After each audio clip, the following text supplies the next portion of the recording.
నేను ఆత్మను, నిరాకార జ్యోతిర్బిందు స్వరూపాన్ని, శివ్ పరమాత్మ నా తండ్రి.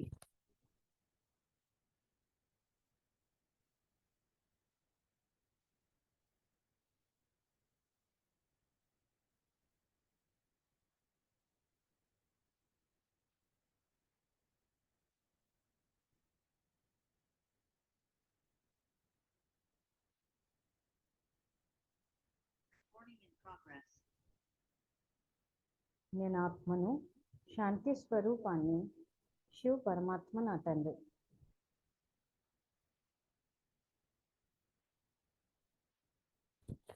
నేను ఈశ్వరీయ విద్యార్థిని, బాబా నాకు టీచర్.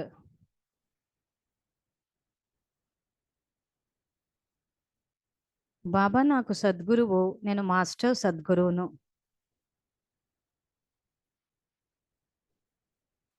శివ పరమాత్మ నాకు జీవిత భాగస్వామి, నేను శివ పరమాత్మకు జీవిత భాగస్వామిని. శివ పరమాత్మ నుండి బేహద్ పుత్రవాన్ భవ అనే వరదానాన్ని స్వీకరించి నేను జగన్మాతను అయ్యాను.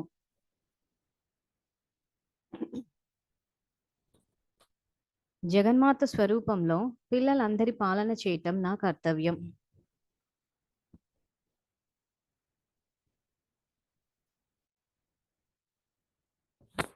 జగన్మాత స్వరూపంలో పిల్లలందరికీ తండ్రి పరిచయాన్ని ఇచ్చి తండ్రి సమానంగా చేయటం నా కర్తవ్యం.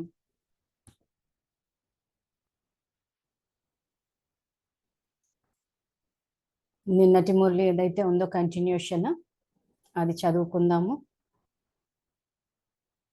సో నిన్న మనం చదువుకుంటున్న మురళి ఏదంటే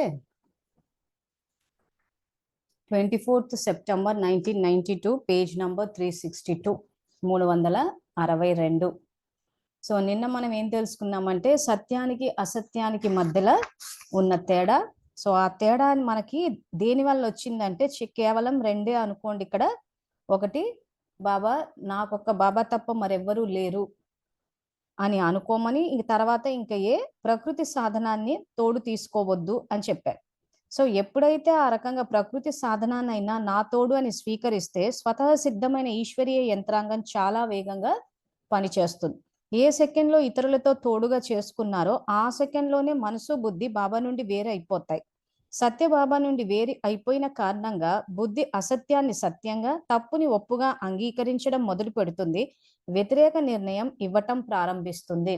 సో ఎప్పుడైతే బాబా నుంచి దూరం అయిపోతామో బుద్ధి దివ్యంగా, యాక్చువల్గా బాబా ఇచ్చింది మనకు రావడమే దివ్య బుద్ధి, కానీ ఆ బుద్ధి బాబా తోటి ఉంటే సో నిరంతరం దివ్యంగా పనిచేస్తుంది. కానీ ఎప్పుడైతే ఇతరులతోటి జంజాటంలోకి వచ్చేస్తామో ఆ బుద్ధి పనిచేయడం మానేస్తుంది. తప్పుని ఒప్పుగా, సత్యాన్ని అసత్యంగా అంగీకరించి వ్యతిరేక నిర్ణయం ఇవ్వటం ప్రారంభిస్తుంది. సో చాలా మంది తప్పు చేయడానికి కారణం అదే. ఇప్పుడు ఉదాహరణకి ఏ ఎగ్జాంపుల్ తీసుకుందామంటే సిగరెట్లు, మందు తాగే వాళ్ళని తీసుకుందాం. సో అది స్మోకింగ్, డ్రింకింగ్ ఇది తప్పు అన్న విషయం వాళ్ళకి తెలియదా అంటే తెలుసు.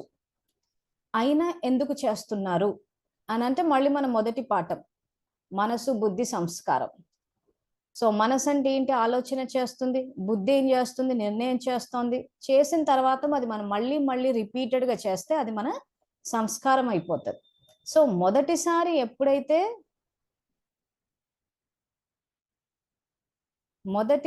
ఎప్పుడైతే ఆ స్మోకింగ్ చెయ్యాలి అని అనిపిస్తుందో అప్పుడు బుద్ధి ఇండికేషన్ వేస్తుంది అది రాంగ్ అని చెప్పి. కానీ తర్వాత బయట పరిస్థితుల్ని చూసి, అందరినీ చూసి అందరూ చేస్తూ ఉన్నారు అని చెప్పి ఆ బయట బాహర్ముఖులు అయిపోయినప్పుడు అది రైటే అనిపిస్తుంది, ఎందుకంటే అందరూ చేస్తున్నారు కాబట్టి. సో మళ్ళీ రెండోసారి స్మోక్ చేయడము, మూడోసారి అట్లా చేసినప్పుడు ఒక స్టేజ్లో ఏమవుతుందంటే ఆ బుద్ధి ఇండికేషన్ వేయడం మానేస్తుంది. బుద్ధి ఇండికేషన్ అది తప్పు అని ఎందుకు మానేస్తుంది అంటే అది మళ్ళీ మళ్ళీ రిపీటెడ్గా చేసినప్పుడు ఏమవుతుందంటే అది సంస్కారం అయిపోతుంది. ఆ సంస్కారం అయిపోయిన తర్వాత ఆ సంస్కారం నుంచి మళ్ళీ ఆలోచన వస్తుంది. వచ్చినప్పుడు ఏమవుతుందంటే బాబా అంటారు చూసారా వృత్తి అని చెప్పి, ఆ సర్కిల్లోకి వచ్చేస్తుంది ఆ ఆలోచన. సో మాటి మాటికి అదే చేస్తున్నప్పుడు ఏమవుతుందంటే ఇంకా బుద్ధి మళ్ళీ ఇండికేషన్, సూచన ఇవ్వడం మానేసినప్పుడు ఈ సిగరెట్ తాగడము ఇవన్నీ ఏం చేస్తారంటే సహజంగా అంటే అదొక అలవాటు కింద చేసుకుంటూ వెళ్ళిపోతారు, ఎందుకంటే బుద్ధి బైపాస్ అవుతోంది. సో బుద్ధి పని ఏంటి ఇక్కడ? పరిశీలించి నిర్ణయం తీసుకోవడం, ఏది రైటా ఏది రాంగా అని చెప్పి మన బుద్ధే మనకు చెప్తుంది, ఎవరికైనా అంతే. అది జ్ఞానంలోనే ఉండాలి, భక్తిలో ఉంటే పనిచేయదని కాదు, భక్తిలో ఉన్న జ్ఞానంలో ఉన్న ఎవరికైనా బుద్ధి పనిచేసే పద్ధతి అదే ఉంటది. ఇక్కడ ఏమవుతుందంటే ఆ రకమైన అలవాటు చేసేసుకునేసరికి ఆ బుద్ధిని బైపాస్ అయిపోతుంది అది. ఆ బుద్ధి బైపాస్ అయినప్పుడు ఏమవుతుంది అక్కడ అంటే బుద్ధిలోకి వెళ్ళదు ఇంకా ఆలోచన, డైరెక్ట్ గా యాక్షన్ లోకి వచ్చేస్తుంది. ఎందుకు? సంస్కారం అయిపోయింది, సంస్కారం నుంచి ఆలోచన వస్తుంది, ఆలోచన రాగానే ఓ మెకానికల్ గా స్మోకింగ్, డ్రింకింగ్, చెడు అలవాట్లు ఇవన్నీ చేసేస్తూ వస్తూ ఉంటారు. సో ఇక్కడ బాబా అదే అంటున్నాడు, మీరు ఎప్పుడైతే ఆ రకంగా బుద్ధిని వేరు చేసేస్తారో, వేరు చేసేసినప్పుడు అది తప్పుని ఒప్పుగా, ఒప్పుని తప్పుగా అంగీకరించి వ్యతిరేక నిర్ణయం ఇస్తుంది. సో నిన్న మనం సేవలకు సంబంధించి ఒక ఎగ్జాంపుల్ తీసుకున్నాము, ఈరోజు ఈ ఎగ్జాంపుల్స్ తీసుకుంటున్నాం. సో ఎటువైపు నుంచి చూసినా సరిదిద్దే పద్ధతి ఏంటంటే భగవంతుని కనెక్ట్ అవ్వడం.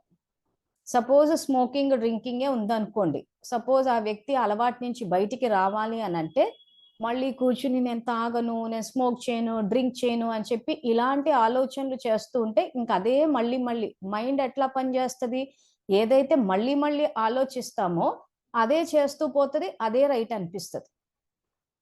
సో అందుకే ఇప్పుడు బాబా ఏం చేస్తున్నారు, వ్యర్థ సంకల్పాలు చేయొద్దు, సమర్థ సంకల్పాలు చేయాలి అని చెప్తున్నారు. సో ఇప్పుడు ఈ అలవాట్లు ఎలా మానేస్తారు? స్మోకింగే కానీ, డ్రింకింగ్ కానీ, ఇంకా ఏదైనా అలవాట్లు మన వ్యక్తిగత వెల్ఫేర్కి వ్యతిరేకంగా ఉన్నాయి అని అనుకున్నప్పుడు సింపుల్ పద్ధతి, సేమ్ ఇదే పద్ధతి. బాబాని తలుచుకుంటాం. సో ఆత్మ సంకల్పం ఏం చేస్తుంది, నేను ఆత్మని, శాంతి స్వరూపాన్ని, శివ పరమాత్మ నా తండ్రి అంటుంది. అంటే ఆత్మ తండ్రిని తలుచుకున్నప్పుడు ఏం జరుగుతుంది, తండ్రి నుంచి ఉన్న తండ్రి గుణాలను అబ్జార్బ్ చేస్తుంది, గ్రహిస్తుంది. గ్రహించినప్పుడు ఏమవుతుంది అక్కడ, తండ్రికి డ్రింకింగ్, స్మోకింగ్ ఈ అలవాట్లు ఏవి లేవు కాబట్టి ఆత్మ సహజంగా అలవాట్లను వదిలేస్తుంది. ఇది యాక్చువల్గా సింపుల్ పద్ధతి. ఈ అలవాట్లనే కాదు, ఏ అలవాట్లైనా కానీ, మనకు కోపం తెచ్చుకునే అలవాట్లు కానీ, లోభంలో ఉన్న అలవాట్లు కానీ, ఏవైతే తమో ప్రధానతకి సంబంధించిన అలవాట్లు ఏవైతే ఉంటాయో తండ్రిని తలుచుకున్నప్పుడు తండ్రిలో ఆ తమో ప్రధానత లేదు, చెడు అలవాట్లు ఏమీ లేవు కాబట్టి ఆత్మ సహజంగా వదిలేస్తుంది. సింపుల్ అంటే సహజ మార్గం. బాబా వచ్చి ఏం చేశారు, ప్రతిదీ సింపుల్ చేసేసారు. సో మనం దాన్ని కాంప్లికేట్ చేసేసి ఇంకా దానికి ఏదో పెద్ద సంకల్పాలు, ఆ తర్వాత ఇంకేవో పద్ధతులు, తర్వాత ఇంకేదో ఆశ్రమాల్లో ఉండాలి, రీహాబిలిటేషన్ సెంటర్స్లో ఉండాలి, తర్వాత ఈ ఆహార నియమాలు పాటించాలి అని తిప్పి తిప్పి తిప్పి ఏం చేస్తున్నారంటే ప్రతిదీ ఎక్స్టర్నలైజ్, అన్ని బయటికి బాహర్ముఖతలోకి వచ్చేస్తున్నారు.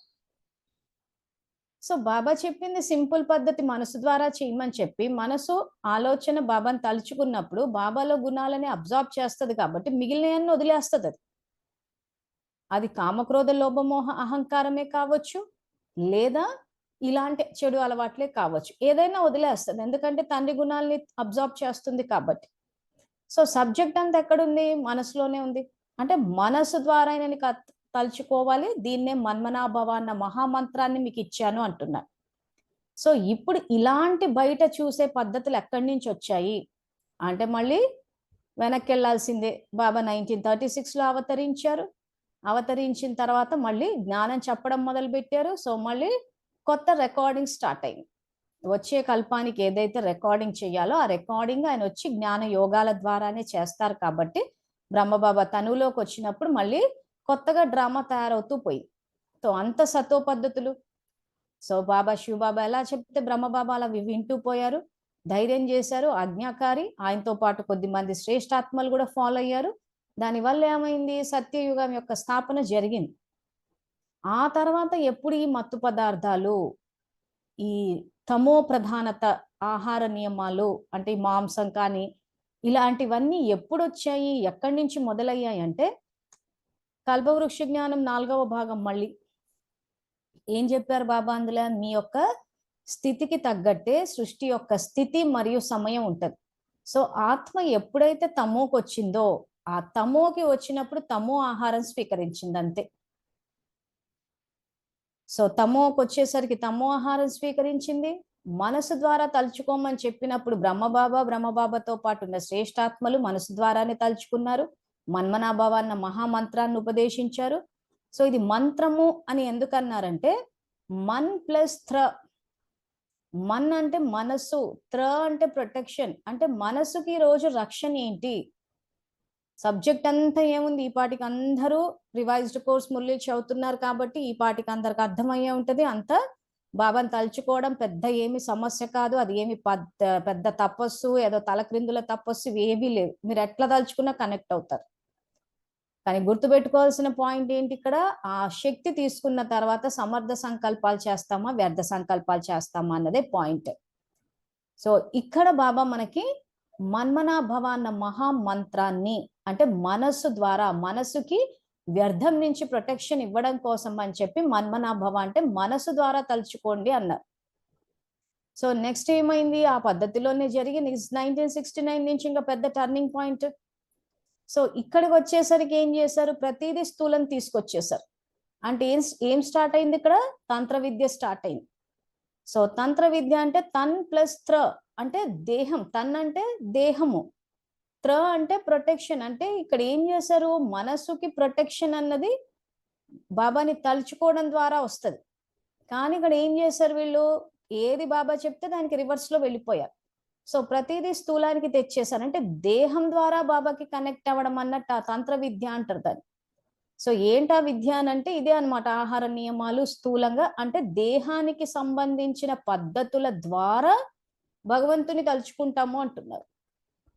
కానీ భగవంతుడు ఏమంటున్నానంటే ఆ పద్ధతుల ద్వారా ఏమవుతుందంటే అధీనం అయిపోతారు, అధీన సంస్కారాలు రికార్డ్ అవుతాయి, ప్లస్ మార్గం కఠినం అయిపోతుంది. సో 69 నుంచి ఏమైపోయింది, మన్మనాభవ అన్న మహామంత్రం ఎటో పోయింది. ఇంకా మనసు ద్వారా తలుచుకోవడం కాకుండా ఈ రకంగా స్థూలంగా తనువు ద్వారా. సో తనువు ద్వారా ఎట్లా తలుచుకుంటున్నారు, చెవి ద్వారా పాటలు విన్నారంటే ఏం వాడారు ఇక్కడ, తనువునే వాడారు, కర్మేంద్రియాల్ని వాడారు. ఆ తర్వాత ఆహారం ద్వారా తలుచుకుంటాం అన్నారు. సో ఆ రకంగా మళ్ళీ భోగులు బ్రహ్మ భోజనాలు వచ్చేసాయి. సో ఈ రకంగా ఏం జరిగిందంటే మళ్ళీ ఎదురుగా ఫోటోలు పెట్టేసుకున్నారు, సమాధులు కట్టేసుకున్నారు. అంటే ప్రతిదీ స్థూలానికి వచ్చేసారు. సో అన్ని స్థూలానికి వచ్చేసారు, పూర్తిగా రివర్స్ లో వెళ్ళింది. సో మంత్రాలు ఎటో పోయే, తంత్రాలు స్టార్ట్ అయిపోయినాయి. ఒక స్టేజ్ లో అతిలోకి వెళ్ళేసరికి ఏమైపోయింది, అంత శుద్ర విద్యలు కూడా స్టార్ట్ అయిపోయినాయి. అంటే ఏంటి, అటు తిప్పి వాడేది సంకల్పమే. కానీ ఇక్కడ శివబాబా చెప్పిన సంకల్ప శక్తి ఏదైతే ఉందో స్వ కళ్యాణము లోక కళ్యాణం కోసం వాడాల్సి ఉంటే అదే సంకల్ప శక్తిని స్థూలంగా తను అంటే దేహానికి సంబంధించిన స్థూలమైన పద్ధతుల ద్వారా చెడుకి వాడుతూ పోతున్నారు. సో ఏ రకంగా వాడుతూ పోయారు బ్రహ్మబాబా పోయిన తర్వాత అన్న సంగతి మనం ఇప్పటికీ చాలా విస్తారంగా తెలుసుకున్నాము. సో కాబట్టి ఇంకా మళ్ళీ ఇప్పుడు మనం తెలుసుకోవాల్సింది ఏంటంటే ఏ రకంగా మోసపోయాము, సత్యాన్ని అసత్యాన్ని ఎందుకు గ్రహించలేకపోయాము అంటే నాకొక్క బాబా తప్ప మరెవ్వరూ లేరు. అంటే బాబా చెప్పిందే వినే అలవాటు అక్కడ చేసుకోలేదు, పోయిన కల్పంలో చేయలేదు. ఆ రికార్డింగ్ అంతే ఎమర్జ్ అవుతోంది. సో ఎమర్జ్ అయినప్పుడు ఏమైంది, ఈ కల్పం వచ్చింది, ఈ కల్పంలో మళ్ళీ జ్ఞానంలోకి వచ్చాము. వచ్చినప్పుడు ఆ జ్ఞానం విన్నప్పుడు ఏం చేశారు, దాన్ని అసత్యం కింద పరిగణించి దేహ జ్ఞానాన్ని సత్యంగా స్వీకరించేశారు. అప్పటికి బాబా ఇండికేషన్లు ఇవ్వడం, సూచన, ఇప్పుడు నా ఎక్స్పీరియన్స్ లో చెప్పాను ఎక్కడెక్కడ ఏమేం జరుగుతుంటే బాబా ఎలా ప్రొటెక్ట్ చేస్తూ పోతారా అని చెప్పి. సో ప్రతి నిమిషం ఆయన ప్రొటెక్ట్ చేస్తూ పోతారు. ఆయన ప్రొటెక్ట్ చేస్తాడన్న విషయం కూడా అందరికీ తెలుసు. అందులో బ్రహ్మకుమారిలకైతే ఇంకా బాగా తెలుసు, ఎందుకంటే తండ్రిని యథార్థంగా గుర్తించారు. ఆయన ఎట్లా ఆపరేట్ చేస్తాడా అని చెప్పి వాళ్ళకి తెలిసినంతగా ఇంకెవరికి తెలియదు, అంత యథార్థంగా గుర్తించారు ఆయన. అందుకే బ్రహ్మజ్ఞానులు అన్నారు. సో అప్పుడు ఏమైంది, ఆయన తలుచుకున్నప్పుడు ఏమైపోతుంది అంటే బుద్ధి పనిచేయడం మొదలు పెడుతుంది. సో అందుకని ఏం చేశారు, మొత్తం అంతా కట్ చేసి పడేశారు. సో మన హిరణ్యకశిపుడి ప్రశ్నలు ఏవైతే ఉన్నాయో, ఎందుకు భక్తి తప్పన్నారు, ఎందుకు శాస్త్రాలు తప్పన్నారు, అవి రైట్ అని తెలుసుకుంటే ఏమవుతుందంటే ఆయన కనెక్ట్ అయితే ఏమవుతుందంటే బుద్ధి పనిచేయడం మొదలు పెట్టేస్తుంది. ఆ తర్వాత ప్రసాదాలు తినొద్దని చెప్పారు గుళ్ళలో. ఎందుకు తినొద్దని చెప్పారు అని అంటే వీళ్ళు ఏదైతే కళ్ళలో కళ్ళు పెట్టి చేసిన హిప్నాటిజం కానీ ఆ తర్వాత వీళ్ళు భోగుల ద్వారా ఏదైతే కలపడాలు ఇవన్నీ చేశారో వాటి యొక్క ప్రభావం పోతుంది. ఎందుకంటే ఆయన పవర్ హౌస్. ఇది ఎట్లా పనిచేస్తుందంటే, ఇప్పుడు ఇవేవైతే మందులు ఉన్నాయో, అంటే మైండ్ మీద పనిచేసేటివి, మెడిసిన్స్ కానీ డ్రగ్స్ కానీ, ఈ మధ్య డ్రగ్స్ అనే చిన్నపిల్లలకు కూడా దొరుకుతున్నాయి. పరిస్థితికి వచ్చేసాం, సొసైటీ టీవీలో చూస్తున్నారు కాబట్టి. సో దాని ప్రభావం మన మీద పడొద్దు అని అంటే భగవంతుని తలుచుకుంటే పోతుంది ఆ ప్రభావం. మన భక్తి మార్గంలో మీరాబాయి ఎగ్జాంపుల్. అంటే అంత శక్తి ఉంది ఆయనలో. సో ఒక మనిషిని కంట్రోల్ చెయ్యాలి అని అంటే, బానిసలుగా చెయ్యాలంటే ఫస్ట్ చదువు తీసేయాలి. అది ఎలాగూ తీసేశారు. అయినా ఒకవేళ చదువుకోకపోయినా కానీ, ఇప్పుడు నేను స్టార్టింగ్లో వచ్చేసరికి నాకేం మురళీలు ఉన్నాయని తెలియదు. మామూలుగా ఎవరికి కనెక్ట్ అయినా కానీ బుద్ధి పనిచేయడం మొదలు పెడుతుంది. సో అప్పుడు ఏం చేశారు, ఇవన్నీ తప్పు అని చెప్పేసి ఇంట్లో భక్తిని తీసేశారంటే, భగవంతుని తీసేశారు ఇంట్లో, భక్తి తప్పు అని చెప్పి. సో ఇటువైపు నుంచి ఆయన కనెక్ట్ అవ్వడం ఆగిపోయింది. ఆ తర్వాత గుళ్ళకి వెళ్ళొద్దని చెప్పారు. సో గుడికి వెళ్ళి కనెక్ట్ అవ్వడం పోయింది. ఆ తర్వాత బంధువులు స్నేహితులు వాళ్ళ ఇళ్లలో జరిగే వ్రతాలు పూజలు సత్యనారాయణ వ్రతాలు వీటికి రమ్మని చెప్తే బంధువుల ఇళ్ళకి వెళ్ళొద్దు, వాళ్ళు అపవిత్రులు అంటే అక్కడ అటువైపు నుంచి కూడా భగవంతునికి కట్ అయిపోయారు. ఆ తర్వాత ఇటు ప్రసాదాలు ఏమైనా ఇస్తే అవి తినొద్దు, తింటే అపవిత్రం, ఇటు కట్ చేశారు. సో ఇప్పుడు ఎగ్జాంపుల్ కి తిరుపతి లడ్డూని తీసుకుందాం. ఏ ప్రసాదమైనా అలాగే పనిచేస్తుంది, మీకు అర్థం కావాలని చెప్తున్నాను. సో తిరుపతి లడ్డు తయారు చేసేటప్పుడు ఎలా తయారు చేస్తారు, స్వామివారికి నైవేద్యం పెట్టాలి, ప్రసాదం అని చేస్తారు. ఆ లడ్డు చూడగానే మనకు కూడా ఏం గుర్తొస్తుంది, తిరుపతి లడ్డు, వెంకటేశ్వర స్వామి ప్రసాదం అని వెంటనే భగవంతుడికి కనెక్ట్ అవుతాం. అంటే దేని ద్వారా కనెక్ట్ అవుతున్నాము, ఆయనకు సమర్పించిన ఆ లడ్డు ఆ ప్రసాదం ద్వారా తలుచుకో, అది చూడగానే మనకు ఆయన గుర్తొచ్చాయి. ఆ గుర్తొచ్చి అది స్వీకరించినప్పుడు అది ఏమవుతుంది అంటే, స్వీకరించే ఆ ఆలోచన అయితే ఆయన వైపు వెళ్ళిపోయింది. ఆ వెళ్ళిపోయినప్పుడు ఏమవుతుందంటే ఈ మందుల ప్రభావం పనిచేయదు మైండ్ మీద, అంత శక్తి ఉంటుంది ఆయన. ఆ ప్రహ్లాదుడు సినిమాలో కూడా ఏం చేస్తాడు, హిరణ్యకశిపుడు పాముల విషం చేత చంపించాలని చెప్పి ఆ పాముల వాళ్ళ దగ్గరికి పంపిస్తారు. సో ఆ ప్రహ్లాదుడు చుట్టూ అన్ని పాములు పెడతారు, అంటే అంత విషం అనమాట. అంత విషం యొక్క ఆయన ఇంకా మీరు సినిమా చూసారు కదా, మొత్తం ఎక్కడ ఏం జరిగినా నారాయణ మంత్రం చెప్పి పాడుతూ ఉంటాడు, అంటే నారాయణుడిని తలుచుకుంటుంటాడు. అప్పుడు ఏమవుతుంది, ఎంత విష సర్పాలైనా కానీ దాని ప్రభావం పడదనమాట. సో ఈ రోజు ఒక మనిషిని కంట్రోల్ చేసి మీకు, అందుకే చాలా మటుకు గృహస్థులు అందరూ ఒకలాంటి ఒక నషా టైపు, ఒక ట్రాన్స్, చెప్పాను కదా, చాలా మంది మా అమ్మ పిచ్చిదైపోయింది, ఏమైనా అటు వెళ్ళిపోతుంది, ఎందుకు ఇంత మైండ్ ఈ రకంగా అయిందంటే ఈ పద్ధతి. సో ఇది బాగు చేయలేమా అంటే భగవంతునికి కనెక్ట్ చేసి బాగు చేసేయచ్చు. సో వీళ్ళు ఏం చేశారు, మొత్తం ఇటు గృహస్థు వైపు నుంచి బంధువుల వైపు నుంచి గుళ్ళు కాదని చెప్పి ప్రసాదం కాదని చెప్పి భగవంతునికి కనెక్ట్ అయిన పద్ధతులు ఏవైతే ఉన్నాయో వీటన్నిటి నుంచి కట్ చేసి పడేశారు. సో దానివల్ల ఏమైపోయింది, ఆ ప్రభావం అన్నది చూపించినప్పుడు చాలా మందికి మైండ్ ఇదైపోయింది, అదొకలాంటి ఇంకా అసలు ఏది చెప్పినా నమ్మలేమన్న స్థితికి వచ్చింది. సో ఒక పక్కన బాబా అంటే, సో బాబా కనెక్ట్ అయ్యే పద్ధతులు ఏవైతున్నాయో, కనెక్ట్ అయితే బుద్ధి పనిచేసే పద్ధతులు ఏవైతున్నాయో అవన్నీ కట్ చేసేస్తారు. ఏమంటే బాబా భక్తి చెయ్యొద్దు, బాబా ఇలా అన్నారు, బాబా భక్తి చేయొద్దు అన్నారు, బాబా అది తినొద్దన్నారు, బాబా ఇది తినొద్దన్నారు, ఈ ప్రసాదాలు తినాలి, మొత్తం ఆయనకు సంబంధించిందంతా నిల్లు చేసి పడేశారు. సో జ్ఞానంలోకి వచ్చాక పోనీ ఇక్కడన్నా కనెక్ట్ చేశారా అని అంటే పాటలు వేసుకొని కూర్చోబెట్టేశారు. సో పాటలు వేసుకొని కూర్చోబెట్టి చేసిన ఎక్కడైనా కనెక్ట్ అయినా అవ్వచ్చు, అదేం పెద్ద టఫ్ ఏం కాదు. సో ఎంత కనెక్ట్ అయినా కానీ ఇచ్చిన జ్ఞానం ఏమి ఇచ్చారు, శక్తులు తీసేశారు, సంకల్పాల ఖజానా తీసేయడం వల్ల ఆ శ్రేష్ఠ స్థితికి సమర్థ స్థితికి ఏదైతే ఆత్మ చేరాలో చేరలేకపోయింది.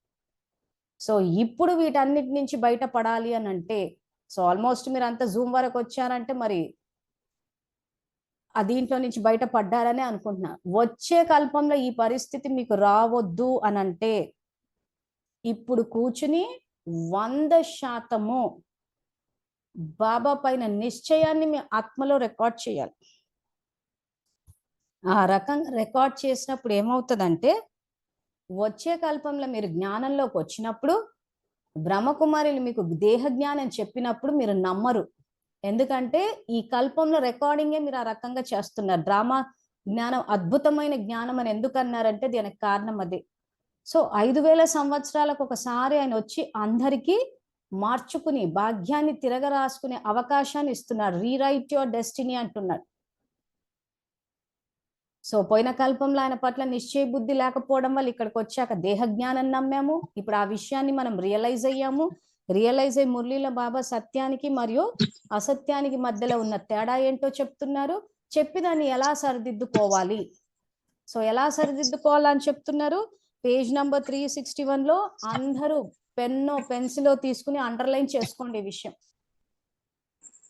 ఇదే పద్ధతి ఈ యుగంలో మళ్ళీ మాయ మాటలు మోసపు మాటలు విని మోసపోకుండా, ఎందుకంటే ఈ క్లాసులు అయిపోయిన తర్వాత మళ్ళీ ఎవరో ఏదో అన్నారంటే మళ్ళీ డౌట్లోకి వెళ్ళిపోతారు, మళ్ళీ రైటా రాంగ్ అని ఇది వచ్చేస్తుంది. కాబట్టి అండర్లైన్ చేసుకోండి. ఇంకా నేను చెప్పేది కాదు, మీరు అండర్లైన్ చేసుకుని బాబాని అడగండి ఇంకా ఏమైనా డౌట్ ఉంటే. తప్పేం లేదు, మొత్తం అంతా మనకి క్లియర్ అయిపోవాలి.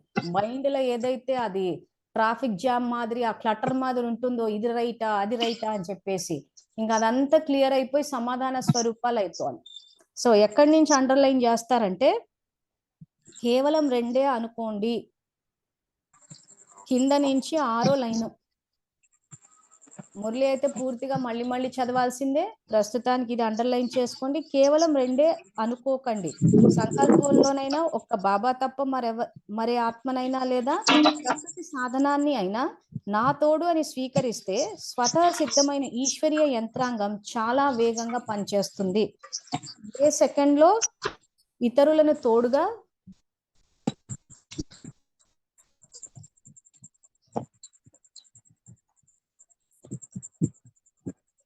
ఒక్క నిమిషం,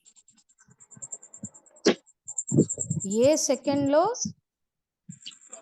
ఇతరులను తోడుగా చేసుకున్నారో ఆ సెకండ్లో మనసు బుద్ధి బాబా నుండి వేరు అయిపోతాయి. సత్యబాబా నుండి వేరు అయిపోయిన కారణంగా బుద్ధి అసత్యాన్ని సత్యంగా, తప్పుని ఒప్పుగా అంగీకరించడం మొదలు పెడుతుంది, వ్యతిరేక నిర్ణయం ఇవ్వడం ప్రారంభిస్తుంది.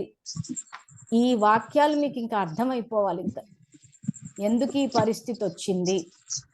సో ఇప్పుడు ఈ కల్పంలో ఇంకా 100% ఇంకా బాబా చెప్పిందే వినాలి, విని ఆచరించాలి. మీరు ఆచరించనంత వరకు అది మీ సంస్కారం కింద రికార్డ్ అవ్వదు. సో ఇందాక కూడా చెప్పాను, ఏదైనా నిర్ణయం తీసుకుని మీరు మళ్ళీ మళ్ళీ చేస్తూ ఉంటేనే అది సంస్కారం కింద రికార్డ్ అవుతుంది, అంతవరకు కాదు. సో ఊరికే మురళి వినేసి వదిలేసేయడం కాకుండా ఇప్పుడు ఈ వాక్యాలని ప్రాక్టికల్ లైఫ్లోకి తీసుకురావాలి. సో మురళి చదువుకోవాలి, ఆ తర్వాత బాబా చెప్పిందంతా పాటిస్తూ పోవాలి. నిమిషం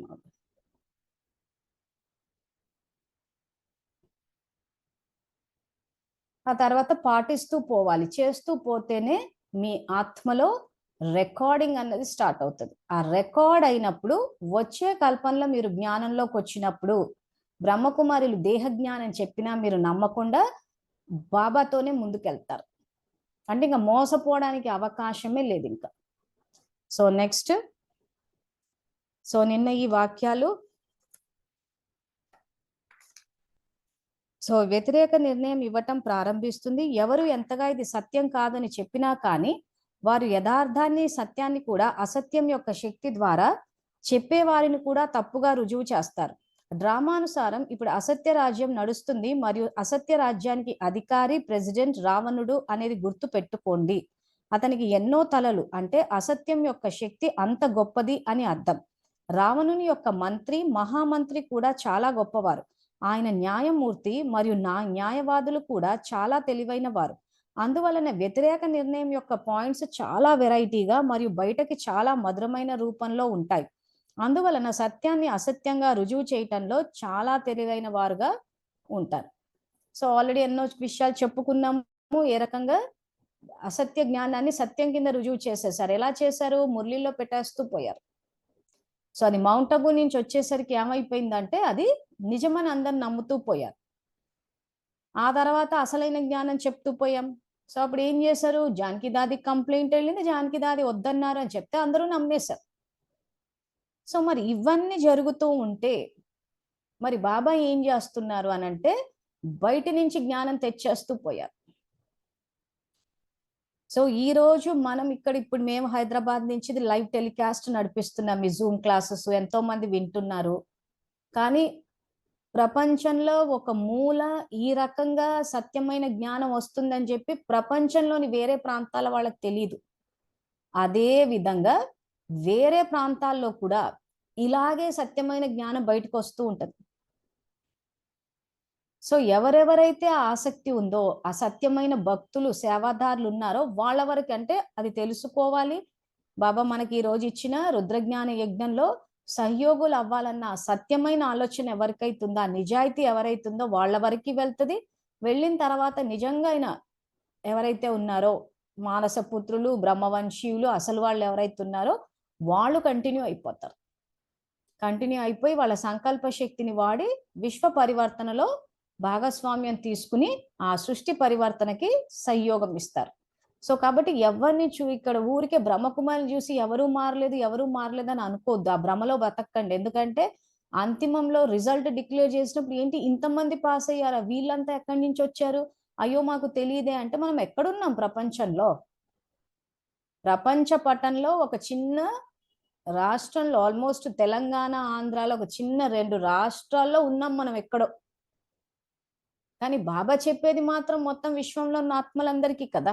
సో ఎక్కడెక్కడెక్కడి నుంచో ఎవరెవరో వస్తారు. అందుకే చెప్పా ఈ రోజు మనం ఈ రకంగా హైదరాబాద్ నుంచి లైవ్ టెలికాస్ట్ అవుతుందన్న విషయం విశ్వంలో చాలా మందికి తెలియదు. ఇదే విధంగా ఎక్కడెక్కడెక్కడి నుంచో వస్తూ ఉంటది జ్ఞానం. ఎందుకంటే ఆయన మొత్తం జ్ఞానం ఏం చేశాడు 69 తర్వాత నుంచి బయట నుంచి తీసుకొచ్చేసాడు, వచ్చేస్తోంది. సో వచ్చిన తర్వాత ఇంక ఈ ముగ్గురు దాదీలు వెళ్ళిపోయిన తర్వాత అయితే ఇంకా బాగా స్పీడ్ అందుకునేసింది. సో వాళ్ళు ఉన్నప్పుడు కూడా ఇప్పుడు మేమే వచ్చి జ్ఞానం చెప్పేటప్పుడు ఆ పుస్తకం ఏదైతే రాశానో భగవంతుని అందు ప్రేమ గౌరవం అని చెప్పి, నిజంగా చెప్పాలంటే మాకు తెలుగు యాక్చువల్గా 10th క్లాస్ వరకు చదివాం. ఇంకా ఆ తర్వాత కాలేజు, ఉద్యోగము, ఆ టచ్ అన్నది పోయింది. కానీ ఆ తర్వాత ఏం జరిగింది, నేను జ్ఞానంలోకి వచ్చాక ఏ పల్లెలు తిరిగాను ఏంటన్నది ఆల్రెడీ చెప్పాను. కాబట్టి ఆ పుస్తకం రాయాల్సి వచ్చినప్పుడు మా బ్యాంక్ స్టాఫ్ ఎవరైతే ఉన్నారో నా కొలీగ్స్, ఫ్రెండ్స్ వాళ్ళు హెల్ప్ చేస్తాను. ఎందుకంటే భాష పర్ఫెక్ట్ గా రావాలి. సో భాషాపరంగా ఎలా ఉంటుందంటే 10th వరకు చదువుకున్నాం, ఇంకా ఆ తర్వాత అంతా హిందీ, ఇంగ్లీషు, తెలుగు ఇవన్నీ మిక్స్ లో మాట్లాడేస్తుంటాం. రాయాల్సి వచ్చినప్పుడు రాసేస్తూ ఉంటాం కరెక్ట్ గానే. సో అంత బ్యాంక్ లో ఇంగ్లీషే ఉంటది, ఎక్కడ కూడా తెలుగులో లెటర్స్ రాయడం ఇవన్నీ ఏవి ఉండవు. సో అప్పుడు మా ఫ్రెండ్స్ అందరూ మా బ్యాంక్ లో ఉన్నవాళ్ళు, సో నువ్వు రాసేదేదో రాసేసి మేమంతా సరి చేస్తానులే అని చెప్పారు. సరే అని చెప్పి నా ఎక్స్ప్రెషన్ ఏదైతే ఉందో, నా నా భావాలన్నీ రాశాను నాకు వచ్చిన భాషలో. వచ్చి సరి చేయమంటే చూశారు, నవ్వారు. సరే పర్లేదు, ఎందుకు నవ్వారు, నిజంగానే అలా ఉంది మరి అప్పుడు అది. సో ఏ ఉద్దేశంతో నవ్వారు, మంచి ఉద్దేశమే, సరే ఇలా అంతేగాని ఏదో నన్ను ఏదో అవమానించేసాలనో ఏదో అయిపోవాలనే కాదు. ఆ ప్లేస్ లో నేనున్నా నవ్వుండేదాన్నేమో. ఉద్దేశం అయితే మంచిదే.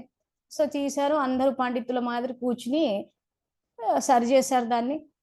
తర్వాత ఎక్కడ ఏం చేయాలి, దాని కవర్ పేజ్, ఇది డిజైనింగ్, సైజు, కాస్ట్ ఇవన్నీ కలిపి డిస్కస్ చేసుకుని చేసి ఫైనల్ గా బుక్ అయితే బయటకు వచ్చింది.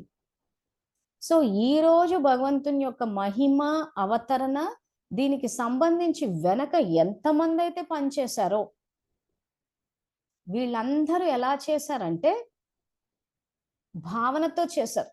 అరే ఈ రోజు భగవంతుని యొక్క జ్ఞానం ఒక పుస్తక రూపంలో బయటకు వస్తుంటే అటువంటి సేవా కార్యక్రమంలో భాగస్వామ్యం తీసుకునే అవకాశం మాకు వచ్చింది. సో ఎవరికి వాళ్ళు గొప్ప భక్తులుగా ఫీల్ అయిపోయారు. అరే ఈరోజు భగవంతుడు మనకిచ్చాడు అవకాశము అని చెప్పేసి ఎవరికి వాళ్ళు తమ వంతు పాత్రను పోషించేసి సంతోషంగా చేసేసారు. సో బుక్ బయటకు వచ్చింది. వచ్చిన తర్వాత ఇప్పుడు మరి బాబా వీళ్ళందరికీ పుణ్యం ఇస్తాడా ఇవ్వడా? సమాధానం ఏమి ఇస్తారు? ఎందుకంటే ఇప్పుడు మన ఆలోచన విధానం ఎట్లుందంటే అది బాబా జ్ఞానులకే ఇస్తాడు, ఎందుకంటే వీళ్ళు భక్తిలో ఉండి ఎక్కడ కూడా నోటితోటి బాబా బాబా అని ఏమన్నారు. వాళ్ళకి అసలు బాబా అన్న పేరు కూడా తెలియదు. ఎందుకంటే మన ఇది ఎట్లా పట్టిపోయిందంటే ఇంకా బాబానే అనాలి. చెప్పాను కదా, అల్లాహు అక్బర్ అన్న టైప్ లో ఉంది పరిస్థితి అందరిది. ఒక భావన గాని, ఒక వ్యక్తిగత సంబంధం గాని, ఆ ఫ్రెండ్షిప్ లో, ఆ ప్రేమలో ఎవరికి వాళ్ళు వాళ్ళకి నచ్చినట్టు పిలుచుకుంటారు. ఎట్లా పిలిచినా పలుకుతానంటున్నాడు కదా ఆయన. మరి తప్పకుండా ఇస్తారంట. కరెక్టే. మరి మనం ఎందుకు ఇలా ఆలోచిస్తున్నాము? బాబా జ్ఞానులకే ఇస్తాడు పుణ్యము, భక్తులకి ఇవ్వరు. భక్తులు అంటేనే ఒక ఏమంటారు, ఒక అవుట్ కాస్ట్ అన్నట్టు, ఒక అంటరానోళ్ళు అన్నట్టు చేస్తారు. ఆయననేమో అందరూ నా పిల్లలే అంటున్నారు. ఈ రోజు ఆ పుస్తకంలో తండ్రి యొక్క యథార్థ పరిచయం ఉంది. ఒకవేళ వాళ్ళంతా సంయోగం ఇచ్చినా గానీ ఏ జ్ఞానానికి ఇచ్చారు? యథార్థ జ్ఞానానికే ఇచ్చారు కదా.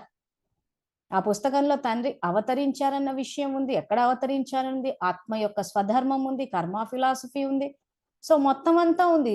ఎవరు క్వశ్చన్ చేయాలి ఆ పుస్తకం చదివినప్పుడు మరి ఆయన ఎట్లా అవతరించాడని చెప్పి. నమ్ముతున్నారా అని అంటే అందరూ ఒకటే సమాధానం ఇచ్చారు. మీరు చెప్తున్నారంటే నమ్మాల్సే వస్తుంది. ఎందుకు నమ్మాల్సి వచ్చింది నేను చెప్పడం వల్ల? నా ప్రవర్తన అలా ఉంది కాబట్టి. సో బాబా అదే అంటాడు, నేను ప్రత్యక్షం అయ్యేది పిల్లల ద్వారానే. సో పిల్లల ప్రవర్తన ఎట్లా ఉండాలి? ఉన్నతంగా ఉండాలి. మనం చూస్తేనే స్పెషల్ క్వాలిటీస్ ఉన్నాయి అనిపించాలి, అంటే ఒక విశేషతలు కనిపించాలి వాళ్ళలో.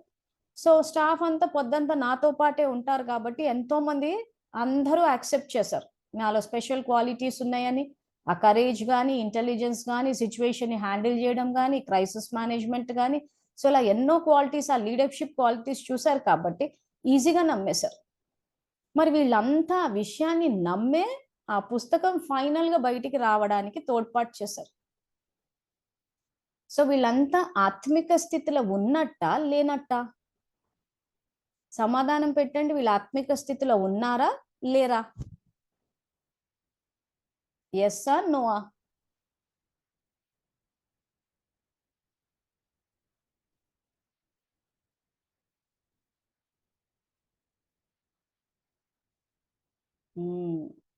కరెక్టే. ఎట్లా ఉన్నారు మరి? మరి వీళ్ళేమి రాజయోగం అభ్యాసం చెయ్యరు కదా అని అంటే, ఇక్కడ ఏంటంటే ఇది సహజ యోగం, ఇది కర్మయోగులం అంతే. ఏ రకంగా తలుచుకుని అయిపోతుంది. దానికంటూ మఠం వేసుకుని కూర్చుని హఠయోగం చేయమని చెప్పి అనేసి ఏం పద్ధతి పెట్టలేదు ఆయన. సహజ మార్గం అంటున్నాడు దీన్ని. ఆ ఒంటికాల మీద నిలబడము, కూర్చోడము, నడుము స్ట్రైట్ గా పెట్టడము, 2 గంటలు 4 గంటలు, ఇవన్నీ ఏంటివి అసలు? దేహాన్ని వాడమన్నది తంత్ర విద్య. అది మన్మనాభవ అన్న మంత్రం కాదు, అది మనసు ద్వారా కాదు. సో ఈ రోజు పుస్తకం రాసిన తర్వాత చదివిన వాళ్ళు, సరిదిద్దిన వాళ్ళు, వీళ్ళంతా ఏం మఠం వేసుకొని కూర్చున్నారు, ఏం తిన్నారు, ఏం తాగారు? అవి ఏవి లేవు అసలు. అబ్బా, మన అదృష్టం అనుకోవాలి, ఇంత మంచి బుక్ మన చేతిలో వచ్చింది ఈ రోజు. దీన్ని సరి కొంతమంది అయితే ఆ విషయం ఇంకెవరి ద్వారానో కూడా విని అడిగి మరీ తీసుకుని మేము చదువుతామని చెప్పి చదివి వాళ్ళ సలహాలు ఇచ్చి కూడా పోయారు. సో అది ఆయన పట్ల ఉంది, అదృష్టంగా తీసుకున్నారు. ఆ తర్వాత మా స్టాఫే వచ్చి తర్వాత ఇది వేములవాడకు వెళ్ళి పనిచేసి వచ్చాము నలుగురం. సో పుస్తక పంపిణీ కూడా వాళ్ళే స్టార్ట్ చేశారు. మేము వస్తామన్నారు. బుక్ రాశారు కదా మేడం, నెక్స్ట్ ఎట్లా పంచుదాం అనుకుంటున్నాం అంటే వాళ్ళే ప్లాన్ చేసేసారు. దగ్గర, అన్నిటికన్నా దగ్గర మన వేములవాడ ఉంది. సో తెలంగాణలో అది బాగా ఫేమస్ కాబట్టి ఒకసారి అక్కడికి వెళ్ళి చేసొద్దాం అనుకుని, సరే ఎంతైనా శివుడు మన కులదైవమే కదా అన్నట్టు అక్కడి నుంచి స్టార్ట్ కూడా చేసాం. వాళ్ళే వచ్చి చేశారు. సో ఆ తర్వాత నెక్స్ట్ వాళ్ళు పంచారు, అమ్మ పంచారు. సో ఈ రకంగా అందరూ పంచుతూ పోయారు. కొంతమంది భక్తులకు అసలు ఆ పుస్తకం ఇచ్చి పంచుతారా అంటే, ఉజ్జయిన్కి వెళ్ళినప్పుడు అడిగితే మహాకాల్కి ఆదేశ్ ఒకే మాట. అంటే ఏంటి? శివుని ఆజ్ఞ. పుస్తకం పంచుతారా అని అంటే పంచాలనా వద్దా, పర్మిషనా ఉందా లేదా, ఇంత తర్కించడం ఎక్కడా కనిపించదు. ఆ పుస్తకం ఇస్తే ఇంక అంతే, కళ్ళకు అద్దుకుని తీసుకున్నారు. భక్తులు పంచుతారా అని అడిగితే శివాజ్ఞ అనుకొని తీసుకుని చేసేసారు. సో ఇప్పటి వరకు అందరికి అర్థమైంది, పుణ్యం వచ్చేసిందని. ఆ తర్వాత నేను పుస్తకాల సేవ అని చెప్పి ఎవరెవరినైతే సేవాధారుని తీసుకుని వెళ్ళామో, ఆ వెళ్ళిన తర్వాత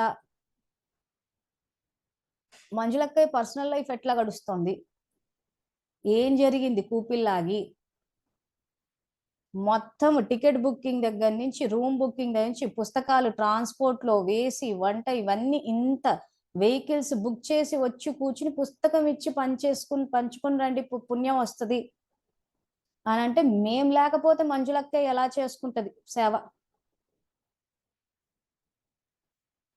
సో అక్కడ ఏం చేశారు? బాబాని పక్కన చేరిపారు, జంజాటంలోకి వచ్చేసారు, వ్యక్తుల్ని చూసేశారు. వ్యక్తుల్ని చూసి లోపల ఎంత నడిచింది అంటే, ఫోన్ చేసి సేవకు రామని చెప్పిన వాళ్ళు ఎంతో మంది ఉన్నారు. ఏం జరిగింది అక్కడ అంటే ఏమీ లేదు. ఇదిగో ఇంత అన్యాయం జరిగిపోయింది, మేము సేవకి వెళ్తే మాకు ఇంత అన్యాయం జరిగింది అని చెప్పుకునే అంత ఇదే న్యాయం అంటే ఏంటి? ఈక్వల్ స్టేటస్ అంతే. So equality with respect, dignity తోటే ట్రీట్ చేసాం. సో ఏమైపోతుంది ఇక్కడ? మేము లేకపోతే సేవ అంటే మంజులక్క ఒక పుస్తకం రాసుకుని ఈ రోజు మమ్మల్ని తీసుకొచ్చి ఈ రోజు ఇన్ని అరేంజ్మెంట్లు చేసి పెట్టి చేస్తోంది అని అంటే మేం చేయకపోతే ఎట్లా, ఎలా చేసుకుంటుంది ఈ సేవ అంతా అన్నప్పుడు ఏమైంది? బాబాని పక్కన చేర్పారు. సో ఇప్పుడు పుణ్యం వస్తుందా రాదా? ఎస్సా నోనా?